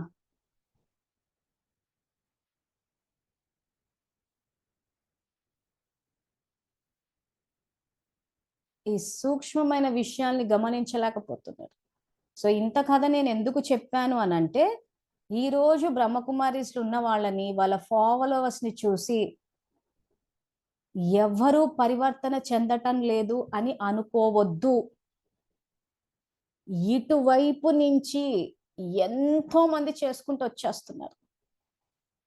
ఈ రోజు నేను రాసిన పుస్తకాలు కానీ, వీడియోస్ కానీ, ఆ తర్వాత పంచేవాళ్ళు కానీ, తర్వాత వ్యక్తిగతంగా నా దగ్గర కోర్సులు తీసుకోవడం కానీ, ఇవన్నీ విపరీతంగా జరుగుతున్నాయి. కానీ ఇటువైపు నుంచి బ్రహ్మకుమారి సైడ్ నుంచి వచ్చి చూసేసరికి ఏమైపోయింది అని అంటే, ఎవరు చూడ ఒకటే మాట, ఎవరు పరివర్తన చెందలే, ఎవరు పరివర్తన చెందలే. జరుగుతోంది. ఫైనల్ రిజల్ట్ వచ్చినప్పుడు అయ్యో ఇంతమంది చేస్తున్నారా, మాకు తెలియలేదే, తెలిసింటే మేము చేసుండే వాళ్ళమే అన్న పరిస్థితి మీకు రావద్దు అని చెప్తున్నాను. ఎందుకంటే వందల్లో సహయోగం ఇచ్చారు నాకు ఇటువైపు నుంచి. ఈరోజు ఎంతో మంది సేవాదారులు ఒక సేవకు వస్తున్నారు, మూడ్ ఆఫ్ చేసుకుని వెళ్ళిపోతున్నారు. ఇంకా తెలుసు కదా బ్రహ్మకుమారి ఒక్కొక్కరు ఎలా ఉంటారా అని చెప్పేసి. ఎంతన్నా చెయ్యండి, అసలు తృప్తే ఉండదు. భక్తులు ఎట్లా ఉన్నారంటే, వచ్చిన ఆ చదివి అవకాశం వస్తేనే చాలా అనుకుంటున్నారు. ఇటు జ్ఞానంలో ఉన్న వాళ్ళు ఎన్నన్నా అసలు అయ్యో లగేజీలు మోస్తే కూడా వీళ్ళు ఎక్కడ ఇదైపోతారని కూలీలను పెట్టి కూడా మోపించినా కానీ అస్సలు ఎక్కడ తృప్తి కనిపించదు. ఎక్కడో మళ్ళీ ఏదో ఒక నెగిటివిటీ వచ్చేస్తుంది. మేము రామంటే ఎంత నచ్చ చెప్తానో అప్పటికి కూడా. ఇవన్నీ చిన్న చిన్న విషయాలు, పాసింగ్ మూమెంట్స్, వదిలేసుకొని ముందుకు వెళ్ళిపోతూ ఉండాలి. ఆహా, పెద్ద లిస్ట్ ఉంటుంది సాకులది. ఇంకెంత చెప్పినా వినరు. ఆ తర్వాత ఇంకా ఫోన్లు చేస్తే ఎత్తడం కూడా ఆపేస్తారు. అంటే అక్కడ ఏమైపోయింది? ఆ యజ్ఞ సేవకి ఏదైతే ఉందో, మనం అదే చెప్పుకున్నాం, గడిచిపోయిన గతం యొక్క పుణ్యం మన ఎదురుంగకు వచ్చినప్పుడు, సేవా ఫలం ముందుకు వచ్చినప్పుడు ఆ సేవా ఫలాన్ని తిరస్కరించారు. సేవా ఫలం ఎప్పుడు వస్తుంది? 800 కోట్ల జనాభాలో కొద్ది మందికి ఇచ్చాడు ఆయన అవకాశం. ఎవరు వీళ్ళంతా? ఆయన భక్తులు. ఆ భక్తులందరికీ ఇచ్చారు. ఇచ్చిన ఆ పుణ్యం అప్పుడు ఏమైంది? అంత సేవా ఫలం ఇచ్చాడు అంటే యజ్ఞంలో సంయోగం ఇచ్చే అవకాశం ఇచ్చాడు. ఆ సేవా ఫలాన్ని తిరస్కరించారు. మళ్ళీ నేనే ఫోన్లు చేసి రండి సేవకు అది ఇది అంటే కూడా స్ట్రైట్ అవే వాళ్ళు నన్ను తిరస్కరించారు అనుకుంటున్నారు, కానీ యాక్చువల్గా సేవా ఫలాన్ని తిరస్కరించేశారు. ఈ రోజు ఆ సేవా ఫలాన్ని తిరస్కరించేస్తే ప్రాప్తులు ఎలా వస్తాయి? ఆ తర్వాత మళ్ళీ ఎప్పటికో రియలైజ్ అయ్యారు చాలా మంది. ఎందుకంటే ఆల్మోస్ట్ 10 years నుంచి చేస్తున్నాను. ఎప్పటికో రియలైజ్ అయ్యేసరికి ఏమైపోయిందంటే ఆల్మోస్ట్ ముందుకెళ్ళిపోయి ఉందండి. ఇంకా మళ్ళీ వెనక్కి తిరిగి చూసే పరిస్థితి కూడా లేదు. ఎందుకంటే ఇంకా అలా వస్తూ ఉంటే ఇంకా ఎక్కడ నచ్చ చెప్తాం, అంతకన్నా ఏం చేయగలను నేను మాత్రము. సో అలాగే ఉండిపోతున్నా స్టబన్ గా, సేవా ఫలాన్ని తిరస్కరిస్తున్నారు. ఇంకా అలా ఇంకా బాబా ఒకటే చెప్పారు, ఇంకెవరు వస్తే ఇంకా అలా ఒకరు వెళ్తే 15 మంది వస్తున్నారు, అదే బుద్ధిలో పట్టింది. సో అలా ముందుకు వెళ్ళిపోతూ ఉన్నాం. ఇప్పుడు కూడా అదే చెప్పాడు, ఇంకా రాబోయే రోజుల్లో ఇంకా పక్కా రాజయోగులు వస్తే ఇంకా వాళ్ళని కూర్చోబెట్టేసి పూర్తిగా సంఘటితంగా విశ్వ పరివర్తన అన్న యోగం. ఎందుకంటే ఇప్పుడు జూమ్ లో కూడా అంత ఆల్మోస్ట్ ఫ్లోటింగ్ ఉన్నారు, వస్తున్నారు పోతున్నారు. ఒక రోజు వస్తే కొద్ది మంది మాత్రం పక్కా వస్తున్నారు. సో ఈ కొద్ది మందే కంటిన్యూ అవుతారు కాబట్టి ఆ కొద్ది మంది తోటి యోగం చేస్తుంటే ఆల్మోస్ట్ అందరికీ ముక్తి, జీవన్ముక్తి అన్నది నడుస్తూ ఉంటది. సో ఇది యాక్చువల్ ప్రాసెస్ మనం వెళ్ళాల్సింది. సో ఇంత ప్రాసెస్ కి స్టార్టింగ్ పాయింట్ ఏంటి అని అంటే, నాకు ఒక్క బాబా తప్ప మరెవ్వరూ లేరు అని చెప్పి ఇంకా ఆయన మురళీలు ఏది చెప్పారో అదే స్వీకరించాలి. ఎక్కడ నుంచి అన్నా మనకి ఏ విధంగా అన్నా కానీ సేవా ఫలం గనక వస్తే అది మనం చేసుకున్న పుణ్యం కాబట్టి ఎట్టి పరిస్థితుల్లో కూడా సేవా ఫలాన్ని ఎవ్వరూ తిరస్కరించొద్దు. నాకు పని ఎక్కువైపోయింది, అదైపోయింది, ఇదైపోయింది అనేసి అంటున్నామంటే మనం టైం టేబుల్ వేసుకోలేదని అర్థం. సో ఈ రోజు మనకు ఒక 10 సేవలే వచ్చేసాయి అనుకుందాం, మనం చేసిన పుణ్యానికి ఒక 10 సేవా ఫలాలే వచ్చాయి అనుకోండి. సో అప్పుడు ఏమయ్యా చేయాలి, ఆ 10కి టైం టేబుల్ వేసేయాలి. ఇప్పుడు మాకు కూడా సేవలు ఎక్కువయ్యాయి, ఓవర్లోడ్ అయింది, ఎట్లా చేస్తున్నాము, టైం టేబుల్ వేసేసుకున్నాం. సో ఈ టైంకి ఈ సేవ చేయాలి, ఈ టైంకి ఇప్పుడు ఈ 1 అవర్ ఉంది, 1 అవర్ వాచా సేవ చేస్తున్నాము. సో నేను మధ్యాహ్నము రాత్రి వాచా సేవ చేస్తున్నాను కదా అని చెప్పేసి నేను వేరే సేవలు చేయనంటే ఎలా అవుతుంది? సో ఇప్పుడు నేను ఆల్రెడీ వెబ్సైట్ తయారు చేస్తున్నాను, దాని మీద ఇది తయారు చేస్తున్నాను, ఇంకా పుస్తకాలు ఇవన్నీ చేస్తున్నాను కాబట్టి నేను వాచా సేవ చెయ్యను అంటే అది ఎలా అవుతుంది? తర్వాత ఎవరైనా పెళ్లిళ్ళకి పిలిచినప్పుడు లేదు నేను పోను, నేను బిజీగా ఉన్నానంటే కర్మనా సేవ అంటే సంబంధ సంప్రదింపుల్లోకి రావాలన్నా సో అది చేయనంటే ఎలా అవుతుంది? సో 3 ఖాతాలు పూర్తిగా ఉండాలి. సో 3 ఖాతాలు పూర్తిగా ఉన్నప్పుడు సేవా ఫలాలు వచ్చినప్పుడు తిరస్కరించకుండా ఒక టైం టేబుల్ వేసేసుకోవాలి అంతే. ఎందుకంటే కార్మిక్ ఫిలాసఫీ అని చెప్పి మరీ అదే చెప్తున్నాం, మీరు చేసుకున్న పుణ్యం మీ ఎదురుగకు వస్తుంది, దాన్ని పెంచుకోండి, సమాప్తి చెయ్యొద్దు. ఎందుకంటే ఎంతో మంది సేవాదారులు నేను చూశాను కదా, సేవా ఫలాన్ని తిరస్కరించేసి కూర్చున్నారు. ఏవేవేవేవేవో కారణాలు చెప్తుంటారు, అసలు వింటుంటే బాబా చెప్పినట్టు ఇంకా జ్ఞానయుక్తమైన దయ చూపించడం తప్పితే ఇంకా మేము చేయగలిగింది కూడా ఏమీ లేదు అక్కడ. చలో అయిపోయింది కాబట్టి ఇప్పుడు ఎవరికైనా కానీ సేవా ఫలాలు వస్తే మాత్రము తీసుకోండి, తీసుకుని ఆ సేవలు చెయ్యండి, దానికి టైం టేబుల్ వేయండి, వీలు కాలేదు కొంచెం కొంచెం చేసుకుంటూ పోండి. ఇప్పుడు మేమంతా అదే చేస్తున్నాం, ఇదిగో ఇప్పుడు ఈ వాచా కేటాయిస్తున్నాం, ఆ తర్వాత మళ్ళీ స్కిల్స్ అప్డేట్ చేయడానికి దానికి కొంత టైం కేటాయించుకున్నాం, మనసా సేవకు కొంత కేటాయించాము, ఆ తర్వాత కర్మనా సేవ ఎవరైనా పిలిస్తే వెళ్ళి రావడం, తర్వాత books, website, graphic designing, videos. So వీటన్నిటికీ ఏం చేసామంటే ఒక టైం టేబుల్ అంటూ వేసేసుకున్నాం. ఆ వేసుకున్నప్పుడు ఏమవుతుంది, అన్ని రకాల సేవలు చేస్తే అన్ని రకాల ప్రాప్తులు వస్తాయి. నేను ఒకటే పట్టుకొని కూర్చుని అది కూడా చేసేటప్పుడు కూడా నేను ఎవరిని కలుపుకుని సింగిల్ మెన్ ఆర్మీ లాగా వెళ్ళిపోతానంటే సింగిల్ మెన్ ఆర్మీ సినిమాల్లో బాగుంటుంది, సినిమాల్లో హీరో సింగిల్ మెన్ ఆర్మీగా అన్ని చేసేస్తూ ఉంటాడు. ఇక్కడ బాబా పద్ధతి పెట్టలేదు, ఆ రకంగా సాధ్యం కూడా కాదు. సో కాబట్టి ఏం చేయాలి, ఆ నలుగురిని కలుపుకున్నప్పుడు ఏమవుతుంది అంటే తక్కువ శ్రమ ఎక్కువ ఫలితం వస్తుంది. సో ఆ తర్వాత ఎవరినైనా కలుపుకున్నప్పుడు మేము లేకపోతే మంజులక్క ఏం చేసుకుంటదిలే అని చెప్పేసి ఎక్కడైనా అహంకారం వచ్చినా ఏదైనా వచ్చినా స్వతహాగా వాళ్లే దూరం అయిపోతారు యజ్ఞానికి, ఎందుకంటే అక్కడ సత్యత పోయింది కాబట్టి. సో ఈ రోజు బాబా బయట నుంచి జ్ఞానాన్ని తీసుకుని వచ్చేటప్పుడు ఈ రకంగా మేం లేకపోతే ఏమవుతుంది, ఏం చేస్తామని ఈ రకంగా వ్యతిరేకంగా ఆలోచించే యజ్ఞద్రోహులంతా బాబా వాళ్ళంతటా వాళ్ళే డ్రామానుసారం వెళ్ళిపోతారని ఉంది మురళిలో. అంటే వాళ్ళు ఆ రకమైన వ్యతిరేక ఆలోచనలు చేసేసరికి ఏమైపోయింది, వాళ్ళంతటా వాళ్ళే ఫోన్లు చేసి మేము వద్దని వేస్తాం అంటే పోయింది అక్కడ. బాబాని మధ్యలోంచి తీసేయగానే బుద్ధి ఏం చేసింది, వ్యతిరేక నిర్ణయం తీసుకుంది. ఇందాక నేను అండర్లైన్ చేయించిన పాయింట్స్. సో ఆల్రెడీ నేను 10 ఏళ్ల నుంచి ఎంతో మంది సేవాదారులు తప్పు చేయంగా చూసాము, నచ్చజెప్పి చూసాం, ఎవరైతే కనీసం ఇప్పుడు మీరంతా కొత్త వాళ్ళు, ఇప్పుడు నాతో పాటు ఇంకా రావడం ఇచ్చే జ్ఞానం ఇప్పుడు వింటున్నారు కాబట్టి ఇప్పటి నుంచి మీకు ఏదైనా సేవా ఫలం వస్తే మాత్రం ఈ మిస్టేక్ రిపీట్ చేయొద్దు, స్వీకరించండి ఆ ఫలాన్ని. ఆ సేవా ఫలం అన్నది మీరు చేసుకున్న పుణ్యానికే యజ్ఞంలో సహయోగం ఇవ్వడానికి వస్తుంది. టైం టేబుల్ వేసుకోండి, ముందే రిజెక్ట్ చేయకండి. ఎందుకంటే అవకాశం వచ్చింది అని అంటే దానికి తగ్గట్టు వ్యక్తులు పరిస్థితులు కూడా వచ్చేస్తాయి. సో ఎవరు రారేమో చెయ్యరేమో అని చెప్పి భయపడాల్సిన అవసరం లేదు, ఒకరు వెళ్ళిపోతే వచ్చేస్తారు ఇంకొకరు. ఎందుకంటే యజ్ఞాన్ని నడిపిస్తుంది శివబాబా, వ్యక్తులు కాదు. ఈ రోజు 10 ఏళ్ల నుంచి ఎంతో మంది ఎన్నో కారణాలతోటి వెళ్ళిపోయిన, ఎందుకు ముందుకెళ్తున్నాను నేను, యజ్ఞం నడిపిస్తుంది శివబాబా. బాబాని పక్కన జరిపేసి వ్యక్తుల్ని చూసేస్తే ఏమైపోతుంది, ఆగిపోతారు. సో నేను ఇంతవరకు ఎందుకు ఆగలేదు, బాబాని చూశాను కాబట్టి. నాకొక్క బాబా తప్ప మరెవ్వరూ లేరన్నారు కాబట్టి ఎన్నో సమస్యలు వస్తూ పోతున్నా కానీ అవి నా ఉన్నతి కోసమే, మెట్లు ఎక్కడం కోసమే అనుకుని అలా ముందుకెళ్ళిపోతూ ఉండాలి. అలా వెళ్తూ ఉంటేనే ఆఖరి దాకా నిలబడతాం. ఇక ఆ తర్వాత సేవాదారుల సమస్యలు ఇవన్నీ సంగమ యుగానికి సంబంధించినవి, తాత్కాలికమైన సమస్యలు. ఈ తాత్కాలికమైన సమస్యల్ని దృష్టిలో పెట్టుకుని శాశ్వతమైన ప్రాప్తుల్ని పోగొట్టుకోద్దు ఎప్పుడు. చాలా మంది అదే పని చేస్తున్నారు, ఏవో చిన్న చిన్న స్వభావ సంస్కారాలు వచ్చేస్తాయి, ఆ తాత్కాలికమైన విషయాలని బుద్ధిలో పెట్టుకుని శాశ్వతమైన ప్రాప్తుల్ని పోగొట్టుకుంటారు, అది కూడా పదమాపదం ప్రాప్తులు. బాబా సాంగత్యాన్ని, బాబా పిల్లలు, అందుకే బాబా అంటారు ఇది దైవీ పరివారము, దైవీ పరివారం యొక్క సాంగత్యాన్ని వదలొద్దంటారు. సో వదిలేసుకుంటున్నారు. సో దేనికోసమని అల్పకాలికమైన చిన్న చిన్న చిన్న చిన్న చిల్లర విషయాలు బుద్ధిలో పెట్టేసుకుంటారు.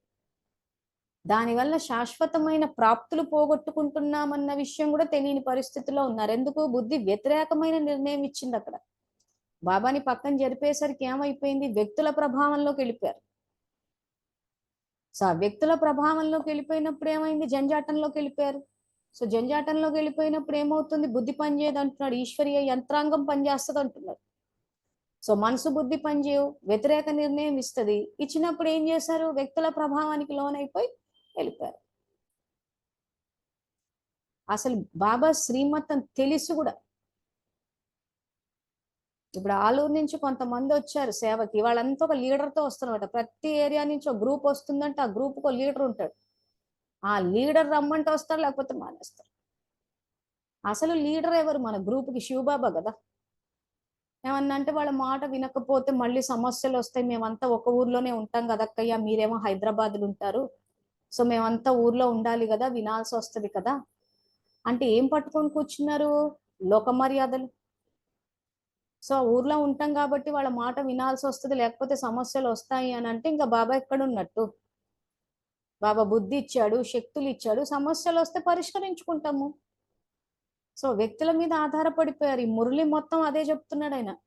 మీరు వ్యక్తుల్ని ఆధారంగా తీసుకుని జంజాటంలోకి వస్తున్నారు తాత్కాలికంగా, పూర్తిగా ఇది అసత్య రాజ్యము, రావణాసురుడు ప్రెసిడెంట్. సో కాబట్టి ప్రాప్తులు పోగొట్టుకుంటున్నారు అన్నట్టు కూడా చెప్తున్నారు. సో ఆ సమయానికి ఈ రకంగా సమస్యలు వచ్చేసినప్పుడు ఏం చేస్తున్నారు?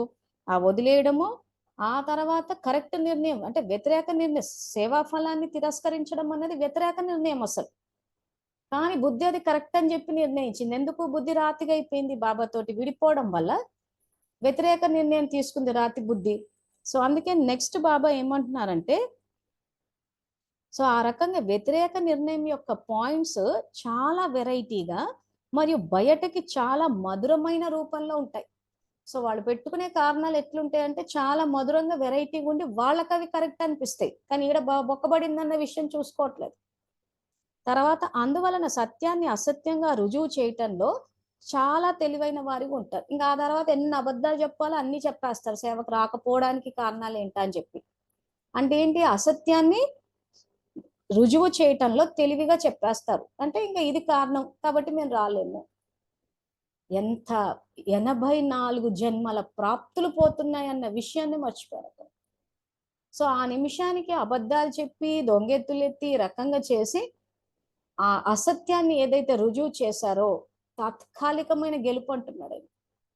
సో దాని గురించి నెక్స్ట్ ఏం చెప్తున్నారంటే, కానీ అసత్యం మరియు సత్యానికి ఉన్న విశేష తేడా ఏమిటి?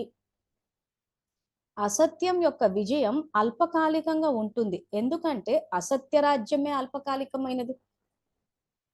సో సెంట్రక్కి ఫోన్ చేసి సేవలు అని చెప్పిందంటే వాళ్ళ ఒంట్లో బాగాలేదండి, మా ఇంట్లో అన్నయ్య వద్దంటాడు, అయిపోయింది చేసేస్తాడు.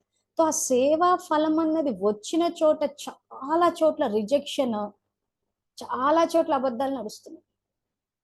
సో అసత్యం యొక్క విజయం అల్పకాలికంగా ఉంటుంది, ఎందుకంటే అసత్య రాజ్యమే అల్పకాలికమైనది. కానీ సత్యత యొక్క ఓటమి అల్పకాలికం మరియు గెలుపు సదాకాలికం. అసలు నిజంగా చెప్పాలంటే ఆ టైంకి ఇంకా అబద్ధాలు చెప్పినాక చేసిందే లేదు. అబ్బా ఇప్పుడు నేను లేకపోతే మంజులక్క ఎట్లా చేసుకుంటుంది అని చెప్పేసి అనుకున్నప్పుడు తాత్కాలికమైన గెలుపు, కానీ ఇక్కడ అది ఓటమి కాదంటున్నాడు ఆయన. కానీ ఆ సత్యత యొక్క ఓటమి అల్పకాలికం మరియు గెలుపు సదాకాలికం, అంటే టెంపరీ అది. ఎందుకంటే మళ్ళీ వేరే సేవాధారిని బాబా పంపిస్తాడు. ఆ విషయం ఆయన ఎలాగో చెప్పేశాడు, నేను పంపిస్తానని చెప్పేసి. సో గ్యాప్ వస్తుంది, సో అల్పకాలికం, కానీ మళ్ళీ గెలుపు సదాకాలికం అంటున్నాడు. అసత్యం యొక్క అల్పకాలిక విజయాలు ఆ సమయంలో సంతోషంగా ఉంటారు. ఎంత కొద్ది సమయం సంతోషంగా ఉంటారో లేదా తమని తాము సత్యంగా రుజువు చేసుకుంటారో, మరల సమయం వచ్చినప్పుడు అసత్యం యొక్క అల్పకాలిక సమయం సమాప్తి అయ్యేసరికి అసత్యానికి వశమై ఎంత మజాని అనుభవించారో దానికి 100 రెట్లు సత్యకు విజయం ప్రత్యక్షం అయినప్పుడు పశ్చాత్తాపపడవలసిందే. సో అల్పకాలికంగా సేవా ఫలాన్ని తిరస్కరిస్తున్నారు, విజయాన్ని పొందామంటున్నారు. ఇంకా ఆ తర్వాత సేవా అవకాశాలు రావు. అప్పుడు 100 రెట్లు ఉంటుంది అంటున్నారు. ఇంకా అప్పుడు మళ్ళీ సేవలకు కావాలని అడగాలన్నా, పుస్తకాలు కావాలన్నా, చెయ్యాలన్నా ఇంకా పశ్చాత్తాప భారంతో అసలు ఇంకా మాట్లాడలేని పరిస్థితి వచ్చేస్తుంది కొంతమందికి. ఎందుకు అక్కడ 100 రెట్లు వచ్చేసింది పశ్చాత్తాపం. సో అసత్యం యొక్క అల్పకాలిక సమయం సమాప్తి అయ్యేసరికి అసత్యానికి వశమై ఎంత మజాను అనుభవించారో దానికి 100 రెట్లు సత్యకు విజయం ప్రత్యక్షం అయినప్పుడు పశ్చాత్తాప పడవలసిందే. ఎందుకంటే బాబా నుండి వేరైపోయారు. స్థూలంగా వేరు అవలేదు. స్థూలంగా అయితే స్వయాన్ని జ్ఞానిగా భావిస్తారు, కానీ మనసు బుద్ధి నుండి వేరి అయిపోయారు అంటున్నారు. సో చేసే నీకు సేవలు అందరూ చేసేస్తున్నారు, కానీ మనసు బుద్ధి నుంచి వేరైపోతున్నారు. కొన్ని చోట్ల ఏం చేస్తున్నారంటే పుస్తకాలు పంచాల్సినవి పంచినాక వాళ్ళెంత పంచిండ్రు వీళ్ళెంత పంచిండ్రు అని లెక్కేసుకోవడము, వాళ్ళకు వస్తుందా నాకు వస్తుందా. అసలు ఎక్కడ కూడా వాయుమండలాన్ని తయారు చేయాలి, బీజాలు వెళ్ళాలి, కలిసి అందరము అడుగులో ముందుకెళ్ళాలి. ఆ సంఘటన సంయోగము, దీనికన్నా ఎక్కువ ఈ పోటీతత్వాలు అయితే పోటీతత్వము, లేకపోతే అన్ని నేనే చేయాలా ఉంటే ఈ ఎక్స్ట్రీము లేదా ఎక్స్ట్రీమ్ అంటే తీవ్రవాదం అనమాట. సో ఆ రకంగా బీజాలు నాటుకుంటూ పోతే అవి అసలు నాటుకుంటాయా అని అసలు సమర్థ బీజాలు నాటుతున్నామా వ్యర్థ బీజాలు నాటుతున్నామా అన్న క్లాసిఫికేషన్ కూడా కనిపించట్లేదు అక్కడ. సో ఎందుకంటే బాబా నుంచి దూరం వేరైపోయారు. స్థూలంగా వేరు అవ్వలేదు. స్థూలంగా అయితే స్వయాన్ని జ్ఞానిగా భావిస్తారు, కానీ మనసు బుద్ధి నుండి వేరు అయిపోయారు. బాబా నుండి వేరు అయిపోవటం అంటే సదాకాలిక సర్వప్రాప్తుల యొక్క అధికారంతో సంపన్నంగా అవ్వడానికి బదులు సగం అధికారమే పొందటం. ఇది యజ్ఞం అన్న విషయాన్ని మర్చిపోయి వ్యక్తులతోటి ఢీ కొట్టేస్తున్నారు.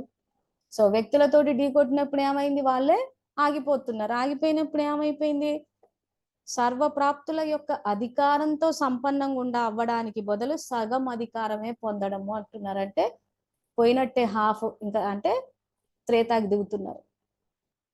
సగం పోయింది అని అంటే సత్యుగం పోయినట్టే మరి. సో త్రేతాకి వచ్చేస్తారు. ఎందుకు, అలజోళ్ళలోకి వచ్చేసారు, మాయ చేతిలో ఓడిపోయారు, బాబాని పక్కన జరిపేశారు, వ్యక్తుల్ని చూశారు, ఢీ కొట్టారు, ఆగిపోయారు, సేవా ఫలాన్ని తిరస్కరించేశారు. సో కాబట్టి సగం అధికారమే పొందడం, పూర్తి అధికారం పొందడం అంటే సత్యుగానికి వచ్చేయడం. కొంతమంది పిల్లలు అనుకుంటున్నారు అసత్య బలం ద్వారా అసత్య రాజ్యంలో విజయం యొక్క సంతోషం లేదా మజా ఈ సమయంలోనే పొందాలి. భవిష్యత్తు ఎవరు చూశారు, మనము మర్చిపోతాము, అందరూ మర్చిపోతారు అని. కానీ ఇది అసత్య నిర్ణయం. భవిష్యత్తు వర్తమానానికి నీడ వంటిది. వర్తమానం లేకుండా భవిష్యత్తు తయారవదు. సో మనం ఏం ఆలోచిస్తున్నామో బాబా ఇదే చెప్తున్నారు. ఇప్పుడు ఆ ఇప్పుడు సత్యయుగానికి వెళ్ళాలని చెప్పి ఇక్కడ ఎందుకు తగ్గాలి మనం. అందుకే పిల్లలు ఏమిటో అసత్య బలం ద్వారా అసత్య రాజ్యంలో విజయం యొక్క సంతోషం లేదా మజ ఈ సమయంలోనే పొందాలి. అంటే ఈ సమయంలోనే అందరి మీద పగా ప్రతీకారాలు తీర్చేసుకోవాలి.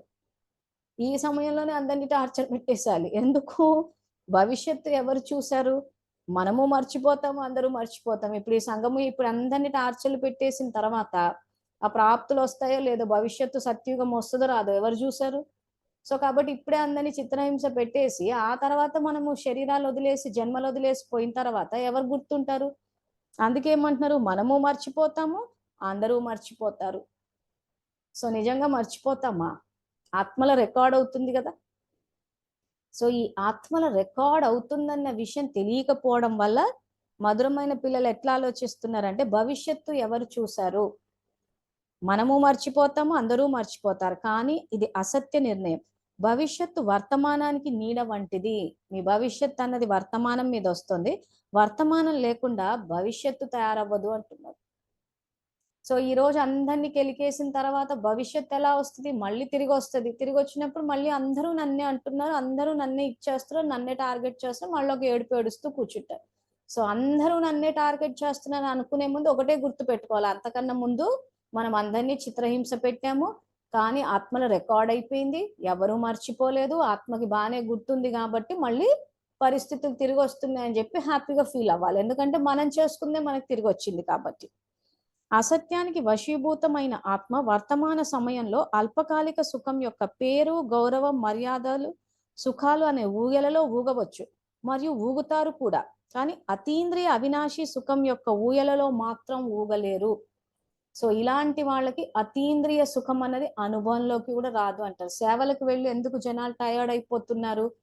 అతీంద్రియ సుఖం రాకపోవడము, ఆగిపోవడము, సంఘటన నుంచి వేరుపడిపోవడము, ఇవన్నీ ఎందుకు జరుగుతున్నాయి అంటే అతీంద్రియ సుఖం కాదు కదా, కనీసం సంతృప్తి కూడా అనుభవం అవ్వట్లేదు, దానివల్ల దూరం అయిపోతున్నారు. కాబట్టి అలాంటి వాళ్ళకి అతీంద్రియ అవినాశి సుఖం యొక్క ఊయలలో మాత్రం ఊగలేరు. సో అల్పకాలికమైన సుఖం, పేరు, గౌరవం, మర్యాద, సుఖాలు ఇవి అల్పకాలికంగా వచ్చేసరికి మేము కరెక్ట్ గా సేవలు చేసేసాము కాబట్టి మాకు ఇవన్నీ ఎక్స్పీరియన్స్ అయినాయి అనుకుంటున్నారు. కానీ యాక్చువల్ గా చూస్తే అతీంద్రియ సుఖం అనుభవంలోకి రావాలి. అది అనుభవంలోకి వచ్చిన తర్వాత ఇంకా ఎక్కడ కూడా సేవాదారులు ఇలా ఉండాలి అలా ఉండాలి అని చెప్పి ఏదైతే ఎక్స్పెక్టేషన్స్ ఉన్నాయో అవి ఉండవు. ఎందుకంటే బాబా ద్వారా అతీంద్రియ సుఖం వచ్చేసింది. ఇంకా అది వచ్చేసిన తర్వాత వ్యక్తుల మీద ఎందుకు ఆధారపడతాం? సో ఈ రోజుల్లో సేవలప్పుడు గొడవలు వస్తున్నాయి, ఆగిపోతున్నారు అని అంటే అక్కడ వ్యక్తుల ద్వారా ఆ తృప్తి సంతృప్తి రాలేదని ఆలోచిస్తున్నా. కానీ బాబా ఇక్కడ అదే మురళి చెప్తున్నాడు. ఆయన నాకొక్క బాబా తప్ప మరెవ్వరూ లేరు అని అనుకుంటే ఇన్ని సమస్యలు రావని అంటున్నాడు ఆయన. ఆ బాబాని పక్కన జరిపేయడం వల్ల ఏమైపోయిందంటే అసత్యాన్ని సత్యంగా ఆలోచించుకుని ఈ రకంగా అల్పకాలికంగా ఇదే సదాకాలికంగా పోగొట్టుకుంటున్నారు అంటున్నారు. అల్పకాలిక పేరు గౌరవాల మజా జరుపుకోగలరు కానీ సర్వాత్మల మనస్పూర్వక స్నేహాన్ని, మనస్పూర్వక ఆశీర్వాదాలను పొందలేరు. ఇంకా మంచిగా హెల్ప్ చేసే స్నేహితులు ఉంటారు, వాళ్ళని ఎలాగో కట్ చేసేసుకుంటారు. ఇంకా ఆ తర్వాత ఆశీర్వాదాలు కూడా పోతాయి. ఇటు స్నేహము పోతుంది, ఆశీర్వాదాలు పోయి మిగిలే వాళ్ళు ఎవరు ఉంటారు? వీళ్ళ టైపు మనుషులే ఉంటారు. ఎవరైతే సహాయం చేయడానికి వస్తే విలువ గౌరవం ఇవ్వకుండా దూరం చేసుకుని గొడవలు పెట్టేసుకుని నోటికి ఎంత వస్తే అంత మాట్లాడి సంఘటన నుంచి వేరు పడిపోయి ఈ రకంగా కిరికిరి పెట్టుకునే టైపులు ఎవరు ఉంటారో వాళ్ళే చుట్టూ మిగిలిపోతారు. సో ఇంకా వాళ్ళకి మ్యాచ్ అవుతుంది. కానీ అక్కడ అతీంద్రియ సుఖం అన్నది బాబా చెప్పినట్టు అది ఉండదు. ప్లస్ సదాకాలిక ప్రాప్తుల్ని కూడా పోగొట్టుకుంటారు. కాబట్టి సర్వాత్మల మనస్పూర్వక స్నేహాన్ని, మనస్పూర్వక ఆశీర్వాదం పొందలేరు. చూపించే గౌరవాన్ని పొందగలరు కానీ మనస్పూర్వక గౌరవాన్ని పొందగలరు. అంటే ఇంకా చుట్టూ అంతా పైన, ఎందుకంటే సేవలు అనేసరికి ఏవేవో సాకులు చెప్పేసి సంఘటన నుంచి దూరపడిపోతున్నారు. అంటే పైకి మాత్రం బాగానే ఉంటున్నారు కానీ లోపల మాత్రం లేరు. సో కాబట్టి అప్పుడు ఏమవుతుంది? పైకి చూపించే గౌరవాన్ని పొందగలరు కానీ మనస్పూర్వక గౌరవాన్ని పొందలేరు. ఎందుకు? వీళ్ళు మనసు ద్వారా చెయ్యట్లేదు సేవలు, లోపల ఒకటి పెట్టేసుకుని బయటకు ఇచ్చేస్తున్నారు. ఆ లోపల ఒకటి బయట ఉండడం వల్లనే సంఘటనతో పాటు కలిసిపోలేకపోతున్నారు. ఎక్కడో చోట మేము రామని చెప్పి ఆగిపోతున్నారు. అంటే లోపల ఏదో ఉన్నట్టు కదా. సో కాబట్టి అప్పుడు ఏమవుతుంది? చూపించే గౌరవాన్ని పొందగలరు కానీ మనస్పూర్వక గౌరవాన్ని పొందలేరు. అల్పకాలిక మర్యాద లభిస్తుంది కానీ సదా బాబా హృదయ సింహాసనం యొక్క మర్యాద అనుభవం చేసుకోలేరు. అసత్య సహయోగుల ద్వారా పేరు పొందగలరు కానీ బాబ్దాదా హృదయంలో పేరు పొందలేరు. ఎందుకంటే బాబ్దాదా నుండి వేరైపోయారు. సో సత్యమైన యజ్ఞం నడుస్తోంది, జరిగేటప్పుడు ఈ రకంగా సత్యమైన సంయోగుల్ని, యజ్ఞ సంయోగుల్ని వదిలేసుకున్నారు. ఎందుకు? బాబాని చూడలేదు కాబట్టి. బాబాని చూడకుండా వ్యక్తుల్ని చూసినప్పుడు వాళ్ళ మెంటాలిటీకి ఎవరు సూట్ అవుతారో వాళ్ళనే తీసుకుంటారు కాబట్టి అసత్య సహయోగులే ఉండిపోతారు. సో వీళ్ళు ఆర్టిస్టులే, వాళ్ళు ఆర్టిస్టులే. సో మొత్తం ఆర్టిస్టులదంతా ఒక బ్యాచ్ తయారైపోయి అసత్య సహయోగుల ద్వారా పేరు పొందగలరు కానీ, సో వాళ్ళంతా ఒకటైనప్పుడు ఖచ్చితంగా వెంటున్న సహయోగులు ఇంత బాగా చేసావు, అంత బాగా చేసావు, మనం ఇలా చేయాలి అలా చేయాలని చెప్పేసి అసత్య సహయోగులు పేరైతే పొందుతారు. కానీ బాబా హృదయ సింహాసనంలో, బాబ్దాదా హృదయంలో పేరు పొందలేరు. ఎందుకంటే బాబ్దాదా నుండి వేరైపోయారు. సో అసత్య సహయోగులు పక్క నుంచి నువ్వు బాగా చేస్తాము, మనం చేసుకుందాము, ఎందుకు వచ్చిన కిరికిళ్ళు అది ఇది అని అంటే వాళ్ళ దీంట్లో ఉండిపోతారు. కానీ సంఘటన నుంచి వేరుపడిపోయి బాబాని పక్కన జరిపారు కాబట్టి బాబ్దాదా హృదయంలో మాత్రము పేరు పొందలేరు. ఎందుకంటే బాబ్దాదా నుండి వేరు అయిపోయారు.